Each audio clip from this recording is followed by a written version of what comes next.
Hello बच्चों, आप सभी का एक बार फिर से body building brother YouTube channel में स्वागत है। बच्चों, आज हम इस वीडियो में गति के नियम यानी लॉ ऑफ मोशन के एक क्वेश्चन को सॉल्व करने वाले हैं। क्वेश्चन क्या है, क्वेश्चन को पहले पूरी अच्छी तरह से समझ लेते हैं, फिर इसको देखेंगे कैसे ये क्वेश्चन सॉल्व होगा।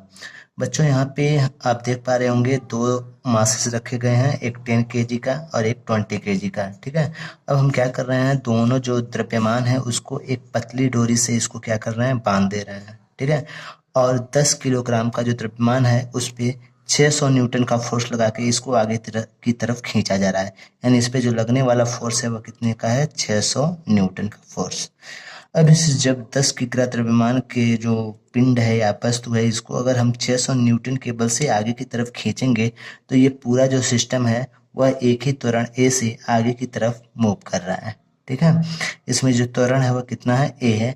और ये जो दोनों जो द्रव्यमान है उसको जो जोड़ने वाली जो डोरी है उसमें तनाव कितना है, टी है। ठीक है, तो हमको क्या निकालना है, तनाव कितना है इस डोरी में। ठीक है, अगर हम फोर्स इधर लगा रहे हैं तो जो टेंशन लगेगा इसके अपोजिट लगेगा, इधर लगेगा। ठीक है, और इस द्रव्यमान के कारण जो टेंशन होगा वो आगे की तरफ होगा।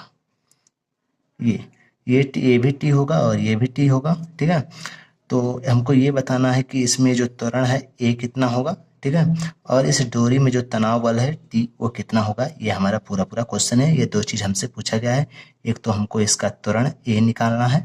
ठीक है, और इस डोरी में जो बीच में डोरी दोनों द्रव्यमानों को बांधा गया है उसमें टेंशन कितना है ये हमको निकालना है। तो अब क्वेश्चन को सॉल्व करना शुरू करते हैं। तो अगर हम बात करें 10 केजी का जो मास है उस पे जो अगर हम इसका फ्री बॉडी डायग्राम बनाएं, इस पे जो लगने वाले बल हैं उसको हम दिखाना चाहें तो किस तरह से दिखाएंगे, जरा ध्यान दीजिएगा। यहाँ पे ये हमारा 10 केजी का एक ब्लॉक है। ठीक है, इसका mg नीचे की तरफ लग रहा है, mg, और mg का जो प्रतिक्रिया बल होगा r ऊपर की ओर लगेगा। ठीक है, ध्यान से देखिएगा पूरा वीडियो तो आपको बहुत अच्छी तरह से समझ में आएगा। ठीक है, चूंकि जो ये हमारा ब्लॉक है ना तो ऊपर मोशन कर रहा है ना तो नीचे, इसका मतलब आर एम जी को बैलेंस किया हुआ है। तो आर इक्वल टू किसके है, एम जी। ठीक है, तो ये चीज हमारा बैलेंस है। ठीक है, यानी कि जो हमारा ऊपर नीचे का फोर्स है वो बैलेंस है। ठीक है, अब हम दाएं बाएं का फोर्स को कंसीडर करते हैं, देखते हैं। ये हमारा 10 केजी का ब्लॉक है, 10 केजी। अब इसके आगे की तरफ हम कितने न्यूटन का फोर्स लगा रहे हैं, 600 न्यूटन। ये हमारा 600 न्यूटन आगे की तरफ है और पीछे की तरफ हमारा कितना लग रहा है, टेंशन टी। यानी कि अगर देखेंगे, अगर ऊपर नीचे फोर्सेस की बात करें तो ये दोनों जो आर है और एम जी है दोनों अपोजिट डायरेक्शन में है और मैग्नीट्यूड दोनों का सेम है, इसलिए ये दोनों आपस में कैंसिल कर देंगे। लेकिन जो आगे और पीछे का जो फोर्स है, चूंकि जो हमारा पूरा सिस्टम है वो ए त्वरण से आगे की तरफ मूव कर रहा है, तो इसका मतलब ये 600 न्यूटन इस टेंशन टी से ज्यादा होगा, इसलिए ये वस्तु आगे की तरफ गति कर रहा है। ठीक है, अभी इस क्वेश्चन में फ्रिक्शन जो है इस सरफेस में ना के बराबर है, यानी घर्षण की कोई चीज इसमें नहीं लेना है। तो जो नेट फोर्स होगा वो होगा हमारा, वह किसके इक्वल होगा, इस 10 के किलोग्राम ब्लॉक पे वह नेट फोर्स होगा 600 न्यूटन और माइनस टी न्यूटन, या ऐसे लिख सकते हैं 600 और माइनस टी। यानी कि इसमें जो 600 आगे की तरफ लग रहा है और टी पीछे की तरफ जो लग रहा है उसको कैंसिल कर देगा, तो जो नेट बचेगा 600 माइनस टी, और ये बराबर होगा m इंटू ए के, क्योंकि नेट फोर्स होता है मास गुणे इसमें त्वरण के गुणनफल के बराबर।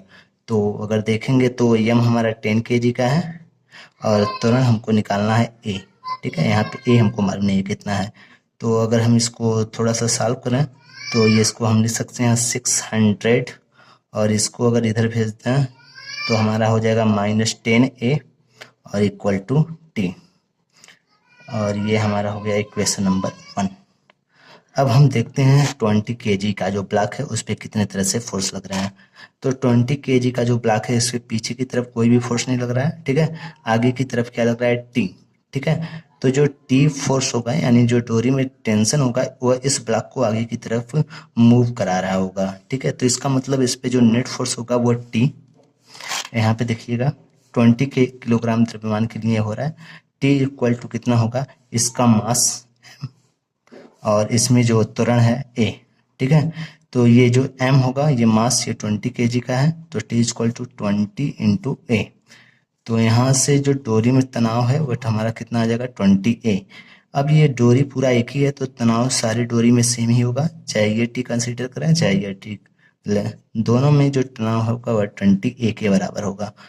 तो जो टी है, टी की जगह हम 20A रख देते हैं। तो हमारा जो इसको अगर हम इक्वेशन नंबर 2 कंसीडर करें तो इक्वेशन 1 में इक्वेशन 2 से जो टी की वैल्यू है यहाँ पे पुट कर सकते हैं, क्योंकि जो डोरी है वो तनाव दोनों सेम ही होगा। ठीक है, तो अब हम यहाँ पे रख सकते हैं, तो 600 माइनस और 10A और इक्वल टू टी की जगह हम पुट करेंगे 20A।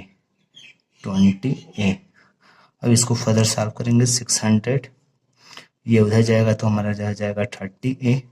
अब इसको सॉल्व करेंगे तो ए की वैल्यू हमारा निकल जाएगा 600/30, यानी कि 0 से 0 कैंसिल, 3 2 या 6 यानी 20, और इसका जो यूनिट होगा मीटर पर सेकेंड स्क्वायर। तो यहाँ से हमको ये मालूम चल गया कि जो ब्लॉक है उसका जो त्वरण है वो हमारा कितना का है 20 मीटर पर सेकेंड स्क्वायर।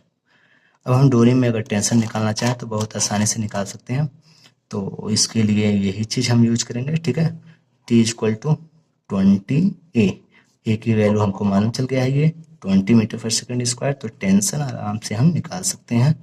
20 रख देंगे यानी 2 2 जा 400 न्यूटन का जो हमारा होगा वो स्टोरी में टेंशन होगा। तो इस तरह से इस क्वेश्चन को सॉल्व हो चुका है। अगर वीडियो अच्छा लगे तो चैनल को लाइक कीजिए और ऐसे ही क्वेश्चन आपके सामने आते ही रहेंगे। धन्यवाद।